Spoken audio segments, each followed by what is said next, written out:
Hi friend, welcome back to my channel. It hasn't been super long since I filmed my last project pan update, but I wanted to just get myself sort of back on track. I had kind of a 6-week gap with my last one, and it's now only been just like a couple of weeks since the last update. But either way, I wanted to go ahead and get on record the current status of my 2 palettes that I'm currently working on. So without further ado, let's go ahead and refresh ourselves, shall we, on what the 2 palettes look like at my last update.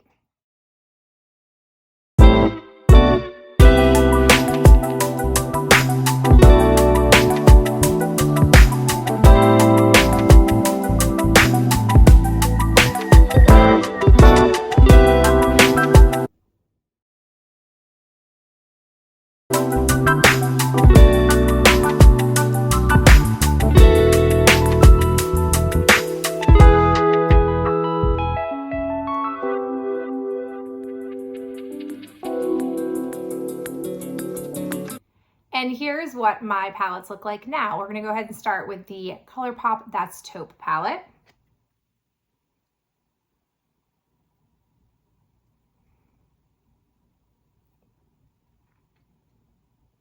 And here's what my Shadow Kiss palette currently looks like.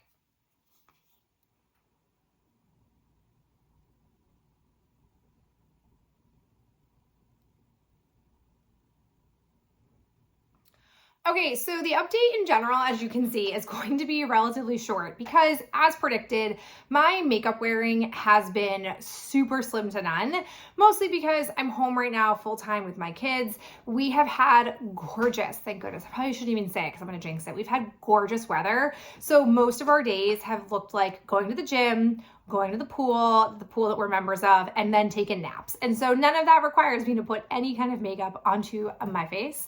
But the times that I have really gotten myself to be more exploratory. So with the ColourPop palette, I don't really have any changes to discuss with you, except so many of you very lovingly were like, girl, those shades that you don't like, go ahead and get rid of them. You were very encouraging. I really appreciate that. And here's where I've landed. I just haven't decided. What I could see myself doing is leaving both of the shades in the palettes and letting the palettes sort of play out how they do. And then I could see myself maybe come like October or November, pulling the trigger and deciding like, hey, I don't have enough runway left to want to work on these, like I'm gonna let them go. Or if I don't have really much more to play with, I could see myself making an effort to try to use them. But basically what I've come to is an agreement of they're gonna stay in the palette.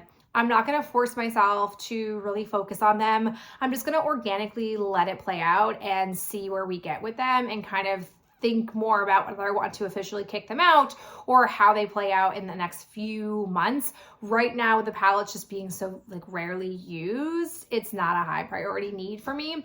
But I will say that I keep finding that this is a palette I can really see becoming an important piece of the palette puzzle when I start to wear makeup more regularly and need crease shades, because the Shadow Kiss palette doesn't have much to offer in regard to variety of crease shades and then just in general amount of crease shades that we have left. So this will be really important. I could see myself making some real dents on it once I am more regularly wearing makeup.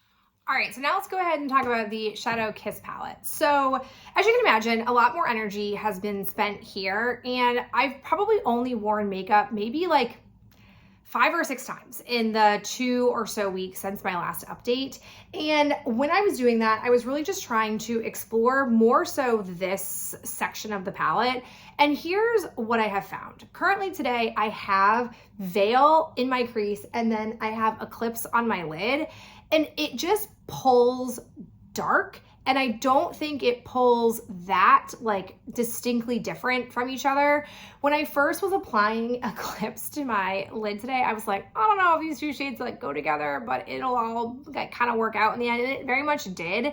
And so I'm shocked, to be honest, that I have any kind of pan showing on Eclipse. It is just like wild to me that in the few times I've used it, I've been able to get pan on it. I mean, granted, I had used it prior to these last 2 weeks, but it's just nice to see pan and it's very unexpected. But here's what I have kind of found. We've already talked a little bit about Shroud in my last update, so I'm not gonna go on about that one again. But with Veil and Fog, these 2 shades they're interesting. They're not infused with glitter the way Shroud is. They're more of that like satin kind of finish. They're not as beautifully metallic as you can see these shades are, and they're definitely not matte like my One Low matte shade is here. So I immediately was like, they're not lid shades for me. Let me try using them as crease shades. And they are fine, but they are not as flawless as their other formulations. I basically would say that their matte formula, beautiful, creamy, soft, easy to blend. Their metallic shades, gorgeous. Looks like liquid gold, liquid metallic on your eyes. So beautiful. Love it, love it, love it. But these like shades over here, these formulations are just so-so. What I found when I apply Veil and Fog in my crease is that it's hard to pick up product on my brush.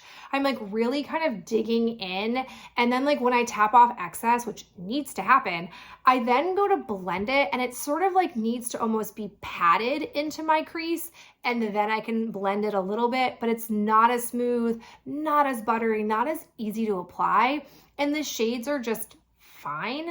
I did use Zeal with Veil as well, and it was like a classic. It reminded me of a Urban Decay Naked 2 classic like look, that sort of bronzy brown crease with a really deep bronzy, almost like copper penny look is what Zeal gave me. I definitely like Zeal. I will certainly use it, but I have to say I've hit a place where I don't love the formula as well in Shadow Kiss, and I definitely like, I'm probably going to spend some time online because they just dropped another new palette that I'm like, oh, I love this color story. Is such a great dupe for that Natasha Denona one. Like, I just love it.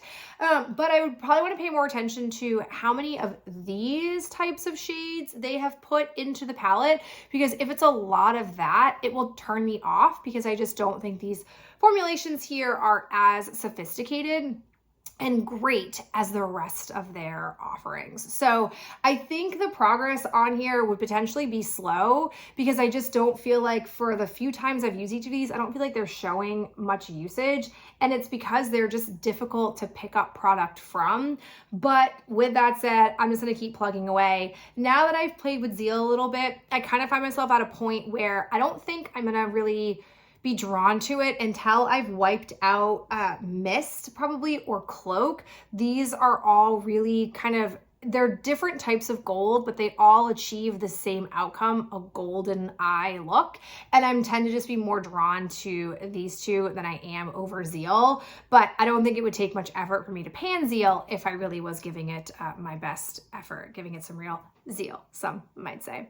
But that is where I'm at with this. So overall, not a ton of great substantial update to give you, but it's not surprising based off of where I'm at right now in my summer vacation life. I am going to, at the end of July, be traveling for a week. I'll be at a conference, so I will wear makeup more readily then, so that will probably help move things in the direction of usage. And even if it doesn't, it's totally fine. It's not a big deal. I have made tremendous progress. Like, when I'm using these palettes as my go-to makeup wearing palettes, I really am making great progress. So I'm not too concerned, and we're just kind of going with the flow. As always, thank you so much for being here and chatting with me, and I'll talk to you in the next video real soon. Bye.